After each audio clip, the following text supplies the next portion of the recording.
It was the 1800s. America was growing, and vast financial empires were being built. Into this era of opportunity, one powerful man emerged, a man who pulled the financial strings of wealthy men and entire countries. A man who brought order to chaos. J. Pierpont Morgan. Twice, he was called on by American presidents to save the nation's economy. Both times, he was criticized for wielding the power to be able to do so. He amassed a personal fortune, spending his riches in ways that inspired some and outraged others. He was corpulent and intimidating. One contemporary said, meeting his blazing dark eyes was like confronting the headlights of an express train bearing down on you. J. Pierpont Morgan was as powerful as a world leader. Wall Street was his empire.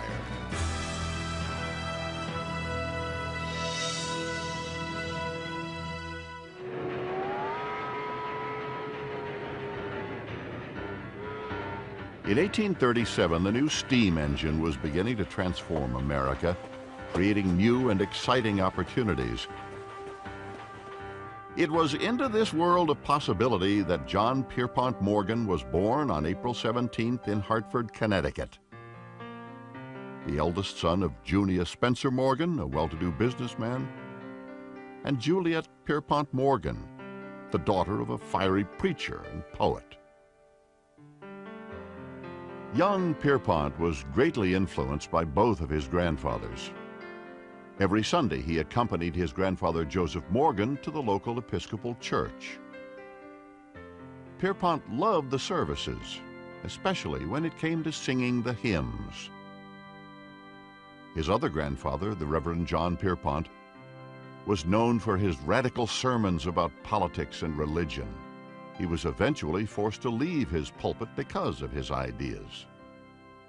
From his Pierpont grandfather, Morgan got a streak of romanticism, a streak of morality, and even a certain crusading streak that would be very important in his life. This crusading streak of Pierpont's was evident while he was at school. He proved himself to be a natural leader among the other children. Pierpont's father noticed his son's abilities and over the years groomed him for a career in business. He raised his son Pierpont with a great deal of love, but also a great deal of discipline. Junius Spencer Morgan expected that his son would follow in his footsteps and succeed in the business world. But illness plagued Pierpont and often kept him out of school. From the time that he was a boy, he really had two personalities. One was this very jolly, animated, high-spirited, outgoing boy with tremendous energy and health. But then he would suddenly get these fainting spells, and that was accompanied by a personality that was more that of a brooding loner. Forced by illness to spend time alone, Pierpont perfected the game of solitaire, a game he played to relax when he felt tense or nervous. As his health improved, Pierpont spent much of his time accompanying his family to art galleries and concerts. It was at this time that he began to develop a lifelong appreciation for the arts. Pierpont Morgan started collecting as a child. He was very interested in collecting historic autographs, particularly of great Americans. Pierpont's interest in history served him well when he returned to high school. He wrote his commencement essay on his hero, Napoleon Bonaparte, a man whose power he was determined to emulate. Pierpont's father was looking for a position of power himself, and in 1854 he accepted a job at the Peabody Bank in London. It was an incredible opportunity. Junius would gain access to wealthy European bankers who in turn could provide capital to help build a burgeoning America. Pierpont was 17 when Junius moved the family abroad. Soon, he was on his way to college in Germany, where he showed a remarkable aptitude for mathematics. After his first year at the university, Pierpont's father decided it was time for his son to begin his career. and arranged for him to be given a job in a New York City banking firm. At 20 years of age, Pierpont left his family behind and sailed for New York, ready to strike out on his own. Pierpont began his business career as a clerk at a Wall Street bank. He worked hard, was orderly, and absolutely methodical, and he could add numbers with lightning speed. Despite long hours and dedication to his work, Pierpont also began to build a healthy social life in the city. He worked his way into the finest social circles. He made influential friends and cultivated business contacts that helped him build his career. He was often a guest in the homes of New York's most prominent families, and it was one such visit that changed his life. At a social gathering, Pierpont was introduced to the daughter of a well-to-do family. Her name was Amelia Sturgis, or Mimi. Pierpont was captivated by Mimi, and her family soon embraced this ambitious young man whose own family was across the Atlantic. When Pierpont wasn't visiting Mimi, he was searching for new opportunities. Pierpont had big dreams and was determined to find a way to turn them into realities. He wrote to his father frequently, sharing his personal observations and thoughts about business and life in New York City. Pierpont's insights and abilities showed a young man with great potential, and the partners at the firm were beginning to take notice. Pierpont was young, but showed remarkable business instincts, instincts that were soon to be tested. In 1860, the firm sent Pierpont south for a first-hand account of the cotton and shipping business. In Cuba, young Pierpont sampled his first Havana cigar, the beginning of a lifelong passion. From Cuba, he went to New Orleans, where he stumbled upon a business opportunity that he couldn't resist. But it was not without risk. A local sea captain was stuck with a shipload of coffee and no buyer. Immediate action was required or the coffee would spoil. Using the firm's money, Pierpont purchased the coffee and set about selling it to New Orleans merchants. He pulled it off, managing to turn a tidy little profit in the process. In New York, the partners of the bank weren't impressed. They were angry and felt the venture was risky. But Morgan believed that fortune smiles on those who act fast, and he believed his instincts about people would always make him a winner. He said the real risk was that he had misjudged the character of the captain, and that the captain would have lied to him. And this is sort of the quintessential issue of Morgan, that he was able to look at people and immediately make a judgment of their character and of their integrity, and one of his greatest strengths. With his modest success in New Orleans, Pierpont soon found that his ambition outstripped the opportunities the bank offered. So in 1861, impatient and determined to set off on his own, he left the bank to go into business for himself. Pierpont worked with his father to invest European money into American industry. Times were turbulent, however. Civil war threatened the country. But young Pierpont was smart and was backed by a powerful and influential father. America needed capital to grow, and Pierpont Morgan wanted in on the action of supplying it.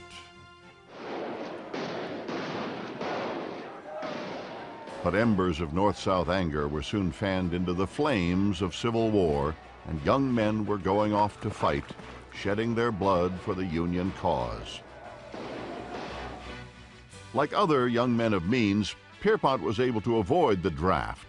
He paid a substitute $300 to take his place and called him the other J.P. Morgan. Not fighting in the war enabled Pierpont to concentrate on his work. And business was booming. Long hours at the office were made bearable by his blossoming love affair with Mimi. Pierpont was coming into his own. but his personal fortunes eventually took a turn for the worse. During the summer of 1861, 3 years after they had met, Mimi was diagnosed with tuberculosis, almost always fatal in the 19th century. Pierpont was devastated. Immediately, he took control of the situation. He proposed to Mimi, promising her that he'd help find a cure. He was deeply in love with Mimi. He married her in the family house in New York. In fact, he had to carry her downstairs for the ceremony. Pierpont immediately took Mimi to Algiers for their honeymoon. He thought the tropical climate might save her. When Mimi's condition worsened, he brought the best specialists to attend to her. But his efforts were in vain. 4 months after their marriage, on February 17, 1862, Mimi died in Pierpont's arms. Here's an extraordinary outpouring of somebody trying to control life in some way. It was a terrible loss for him, and he failed. But he knew what he was getting into, oddly enough. He was daring, and almost he was daring death in some sort of dramatic way, and attempting to control it. The ordered, controlled life that Pierpont had made for himself was turned upside down, imbued with a dark chaos. He made plans to return to New York. He didn't know how he would survive the ordeal.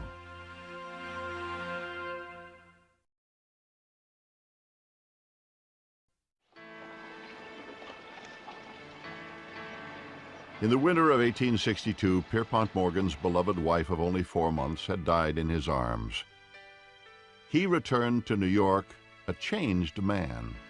The loss was so powerful that, in a way, it forced him to keep his genuinely emotional nature under tight control.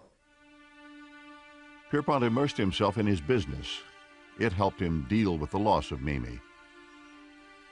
He continued to work with his father, directing European investments into American industry.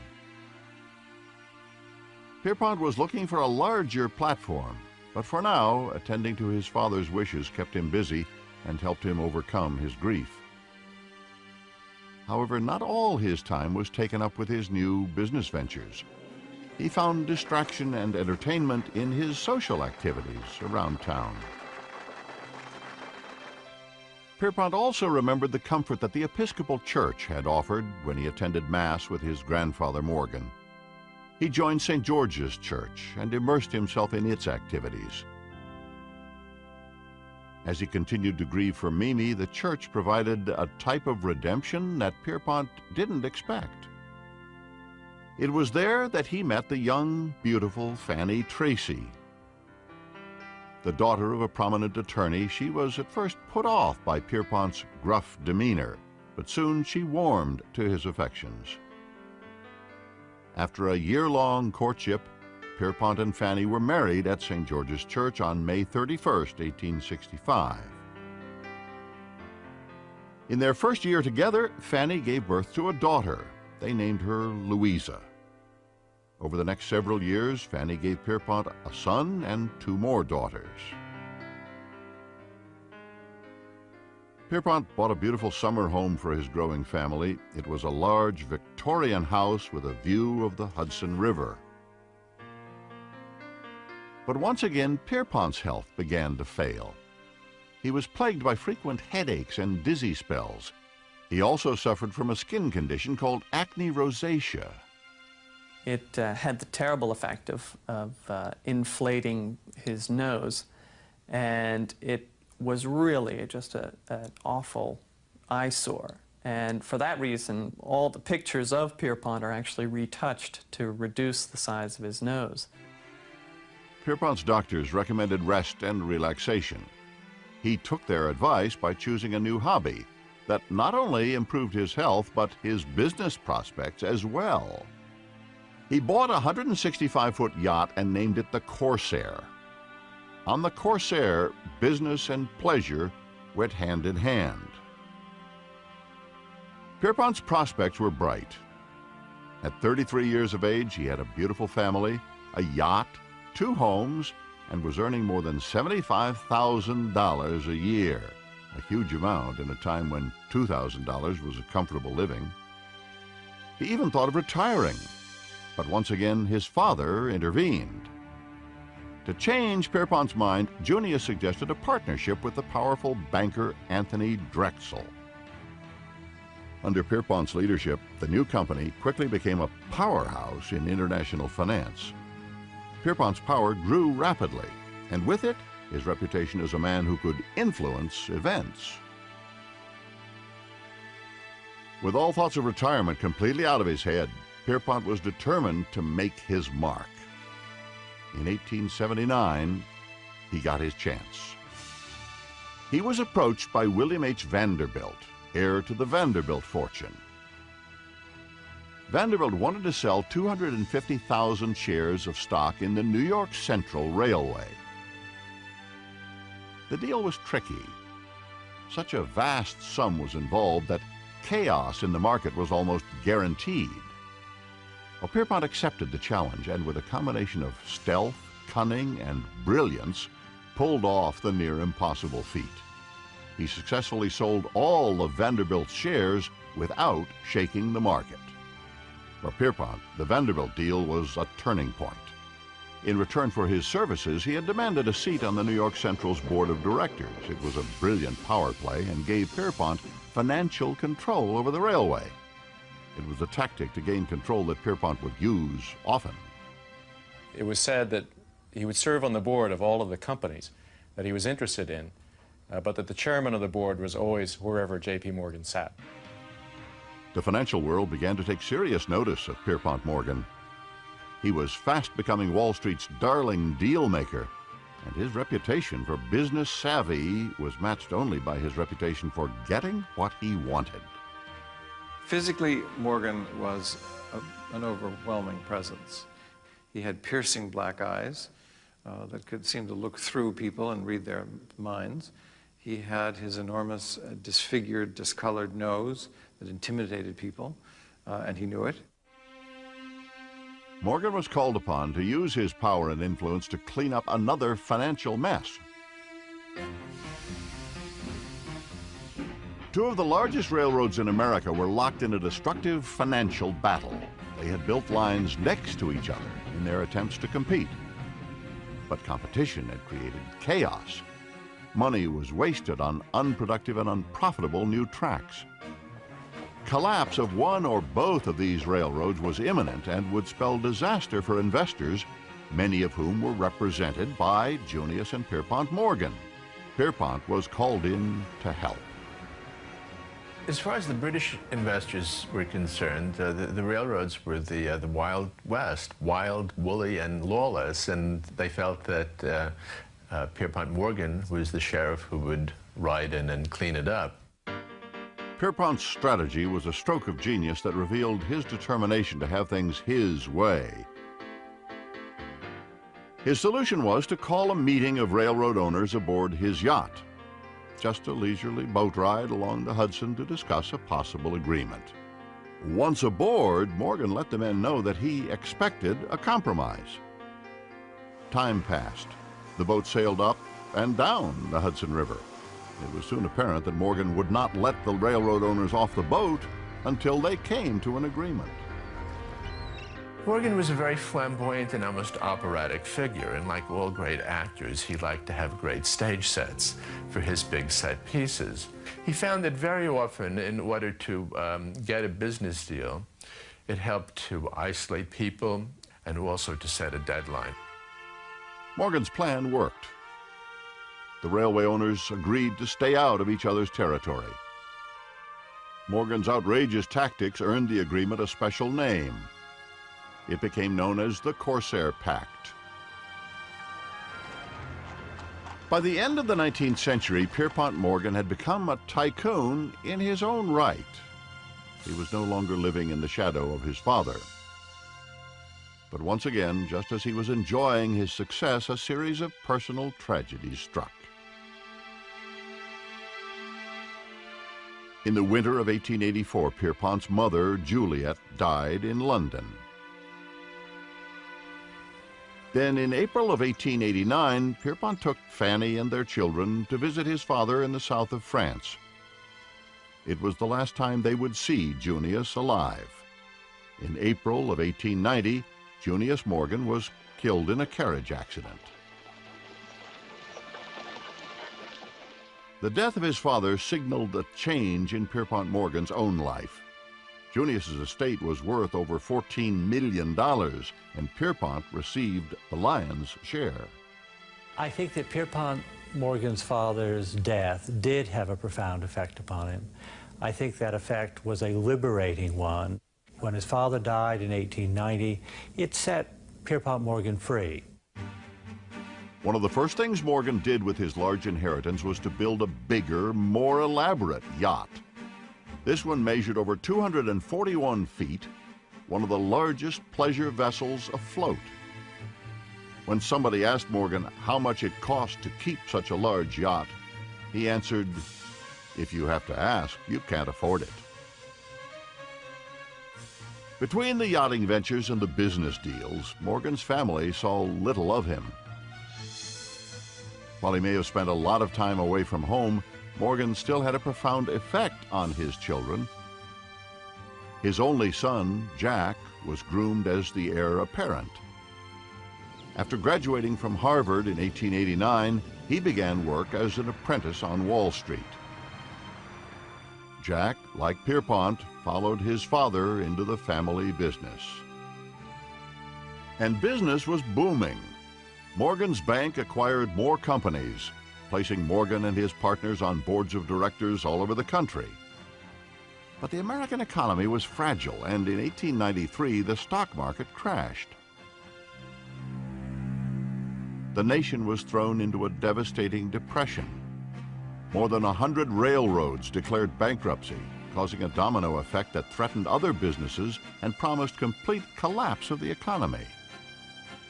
Once again, powerful men called upon Pierpont Morgan to bail them out. Morgan reorganized the railroads by streamlining operations and was quickly able to reverse the downward spiral. But his help came at a price. Morgan gained financial control over many of the companies he had consolidated. His far-reaching control coined a new term, remorganization. Morgan was becoming one of the most powerful men in the world, and powerful enemies were beginning to emerge.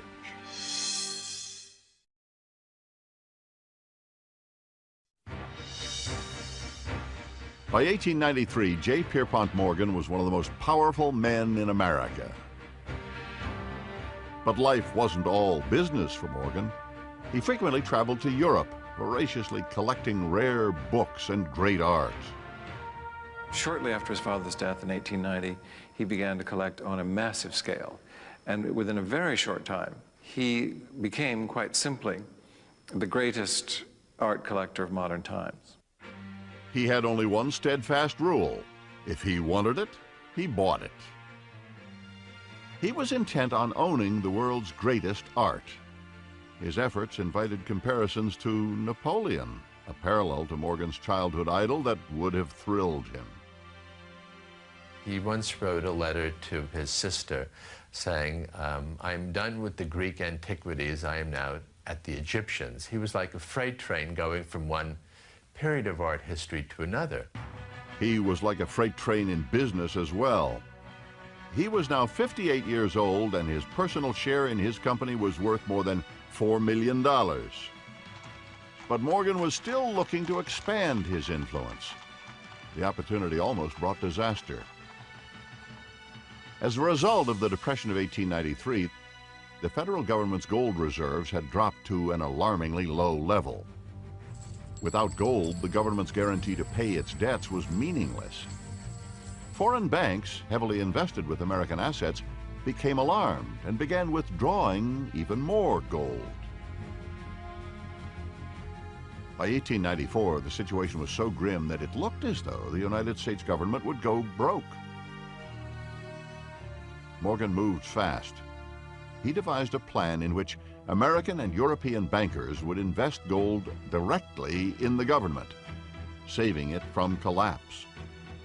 The offer of relief was quickly taken to the President of the United States, Grover Cleveland. Morgan played solitaire in his library as he awaited the President's response. When the answer finally came, it was a disappointment. The President had rejected Morgan's plan. Instead, he backed a plan to raise the money by selling bonds directly to the public. Even if President Cleveland had agreed with Morgan, his hands were tied.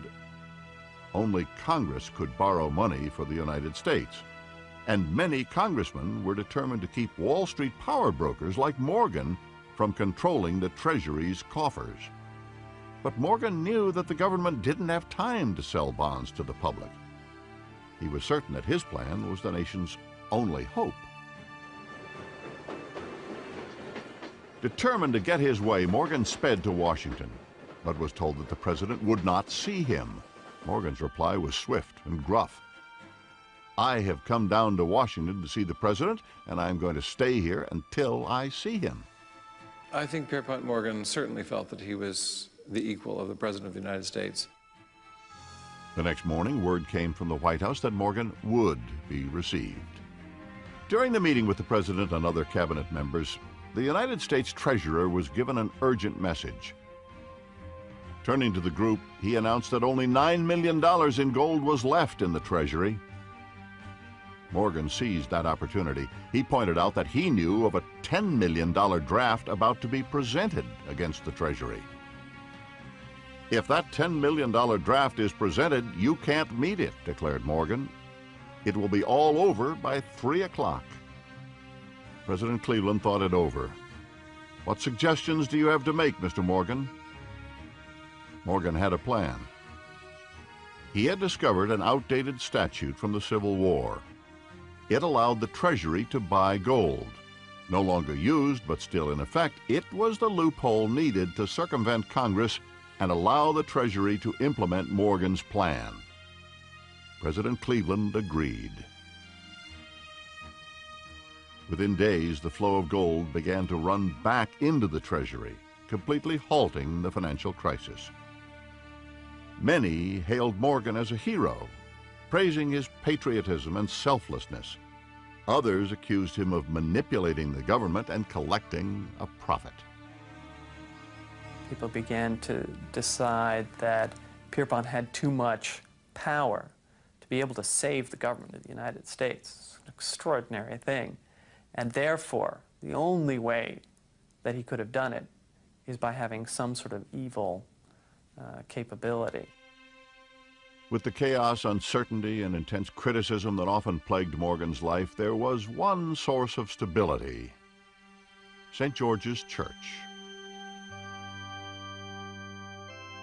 The Reverend Rainsford, one of the few close friends Morgan had, said, "Sometimes I found him kneeling in prayer or reading or singing a hymn without organ and alone. No one but the aged sexton and myself knew that the great master of men and things was worshiping in the temple."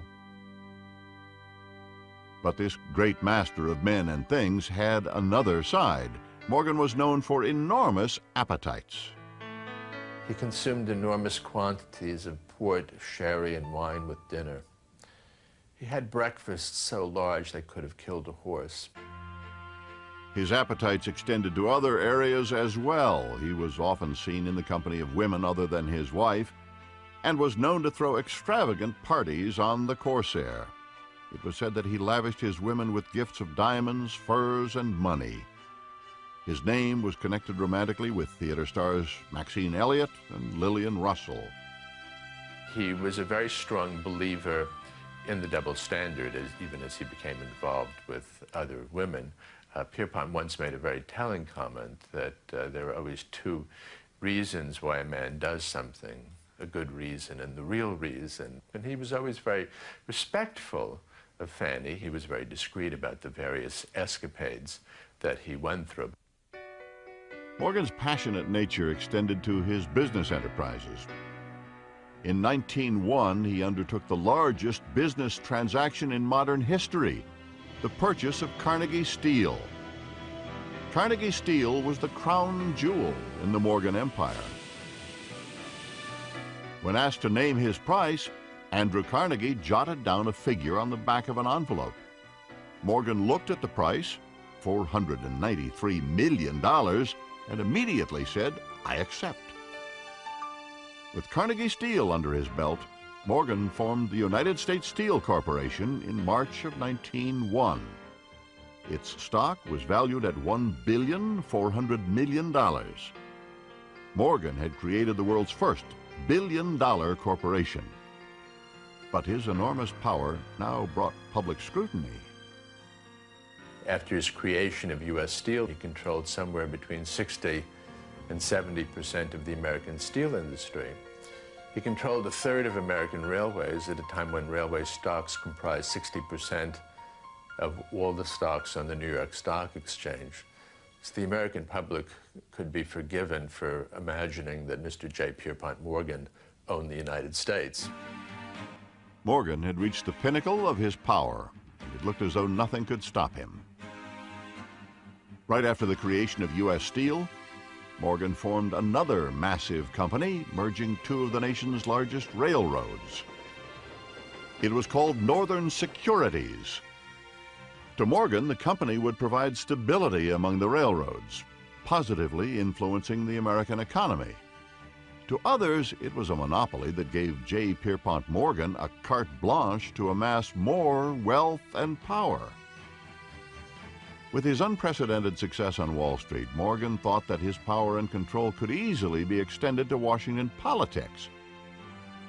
His influence helped William McKinley, a friend to big business, become President of the United States. But on September 6, 1901, McKinley was cut down by an assassin's bullet and died 8 days later. With McKinley gone from the White House and public opinion turning against big business, Morgan soon confronted a man whose power equaled his own.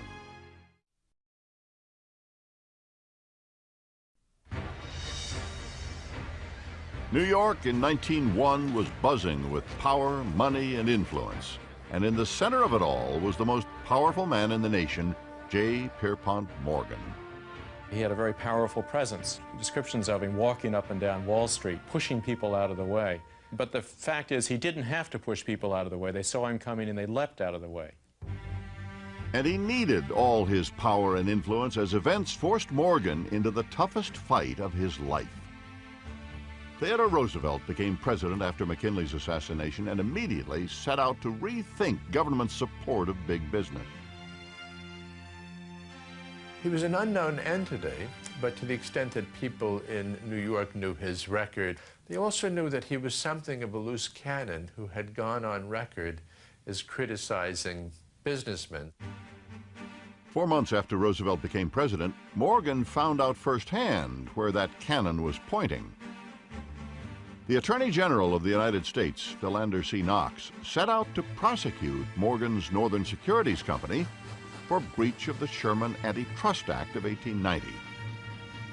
Roosevelt was determined to break up the trusts and return power to the little guy, and he would use Morgan to set the example.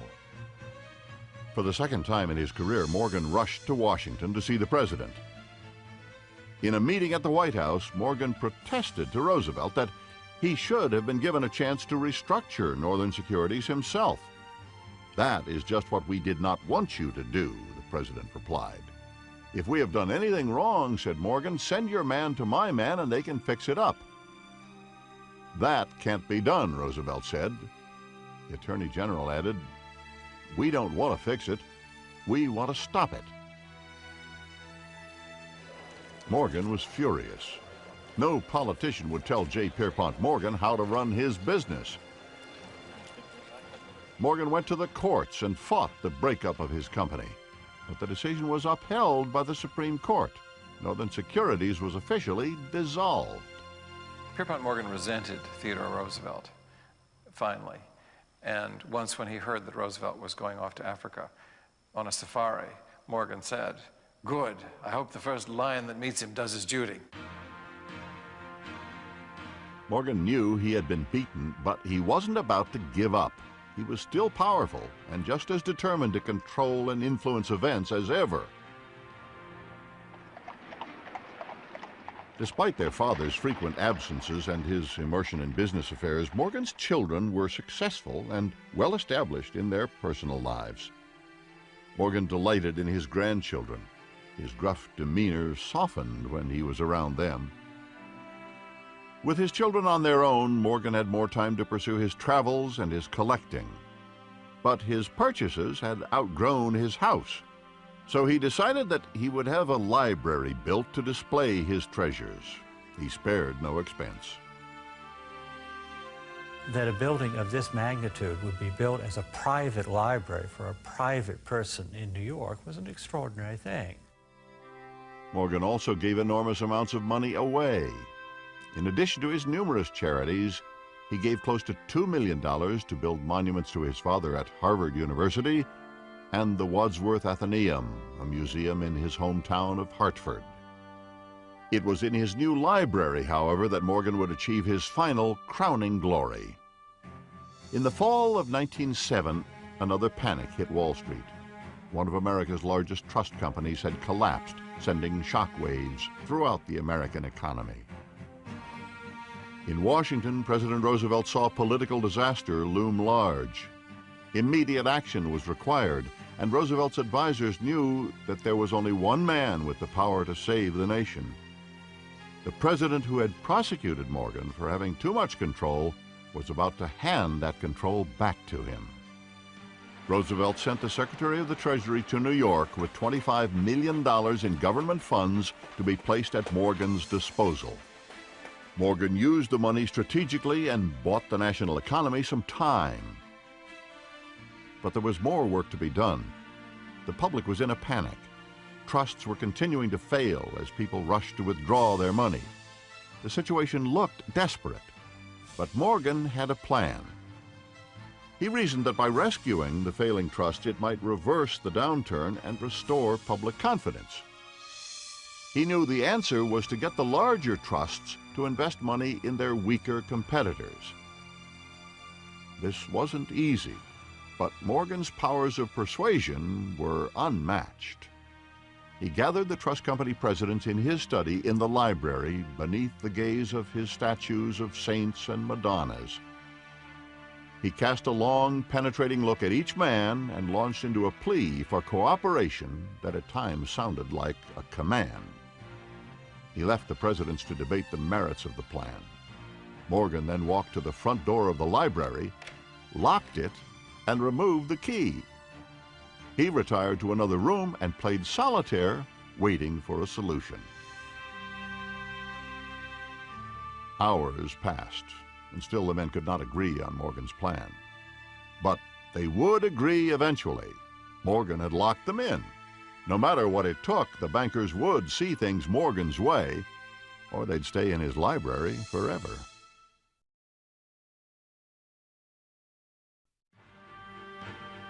With the entire economy in peril, the nation's most influential men were locked in Pierpont Morgan's library. All night, they tried in vain to work out a solution to the financial crisis. Throughout the night, the bankers went to Morgan with compromises or other suggestions.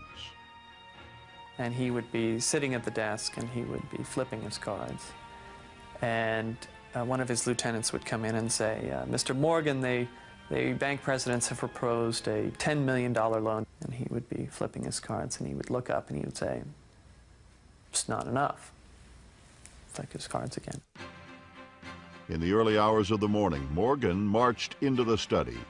The men still had not come to a solution, but Morgan had.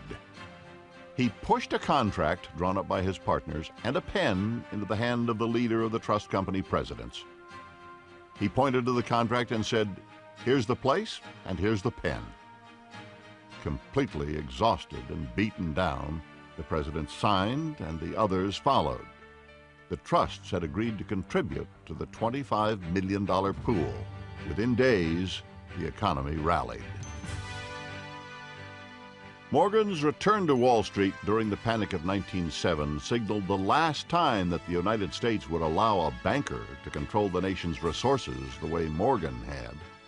Soon, the federal government set up formal agencies to do what Morgan had done single-handedly, protect the national economy.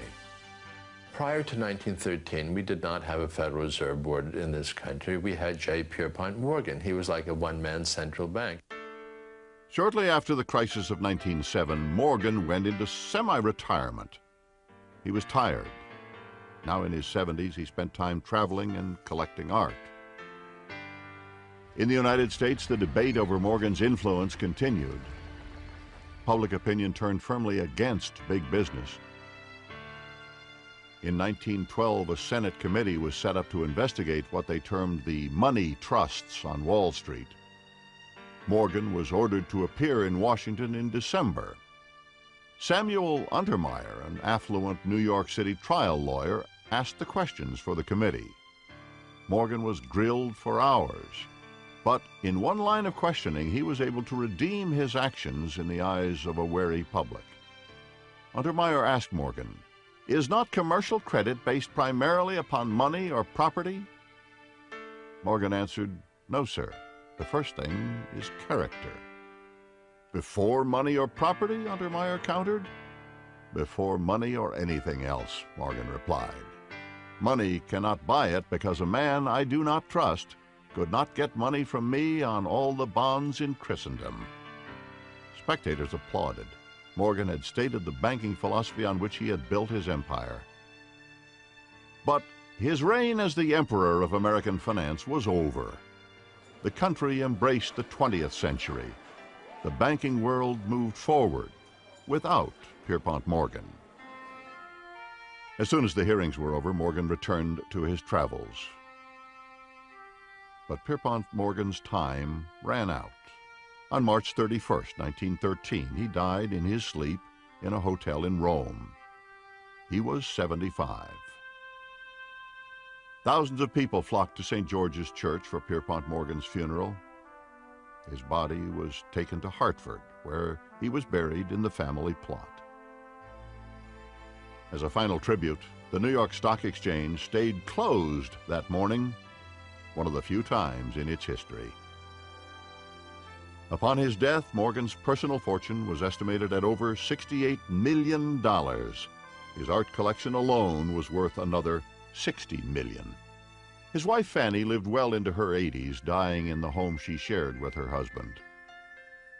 Morgan's son Jack took control of J.P. Morgan and Company, which held control over banking and other institutions with assets of over $2 billion. The firm still exists today.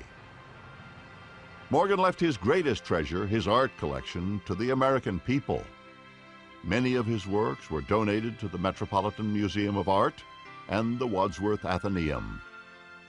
The Pierpont Morgan Library, opened to the public in 1924, stands as a beautiful monument to the awesome power that one man was able to amass in the course of a lifetime. In a way, Pierpont Morgan is our Napoleon. We're fascinated by him. We're fascinated by his sense of control over his environment.